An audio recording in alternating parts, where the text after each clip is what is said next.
Vladimir Putin responds to strength, and Joe Biden's a strong leader. So I think that this is, going to be an incredibly important meeting. At the same time, I think we should be careful about raising expectations. This is the first meeting between Joe Biden and Vladimir Putin. It's not a formal negotiation. This is an opportunity for the United States to make clear what we expect from Russia in terms of how they relate to us, but with respect to how they relate to our allies in the region, like Ukraine. And having made that clear, I think it will make it easier for President Biden to lead the international community in a response. Because let's also be honest, there needs to be a coordinated international response. The United States and Europe acting together. That's the only way you're going to ultimately make Vladimir Putin pay a price. One of the reasons why we feel so strongly about Nord Stream 2 is because we don't understand why Europe joins with us in sanctions against Russia, but then allows them to build a pipeline. That's a mixed message that I don't think is helpful. The commitment to bring Ukraine and Georgia into NATO goes back to 2008 when NATO made a commitment to do so. What's happened since then that would make that less urgent?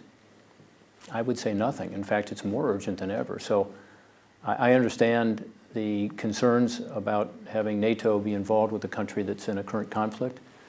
But frankly, if they had come in 2008, I don't think the conflict would be there.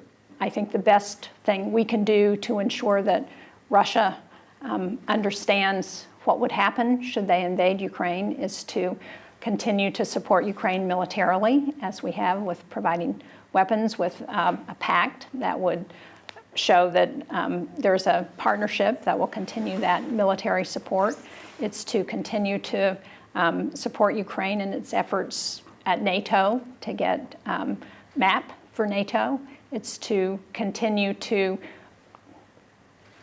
help Ukraine as Ukraine is reforming some of the institutions in the country so that NATO and the EU look at those reforms and see that the values that Ukraine is experiencing and expressing are those values that are in concert with the West, not with Russia and what Putin has done.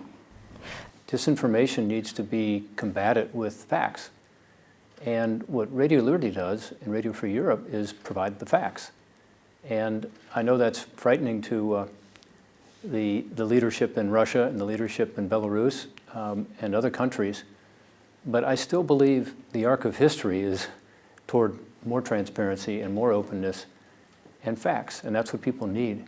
There's also a specific issue in Russia as to the freedom of the press, and we've seen it time and time again, and the fact that they are not allowing you all to freely report is an indication of that. And the amount of funding and effort we put into combating disinformation, unfortunately, is very small compared to the amount of money other countries put into disinformation, including China, including Russia.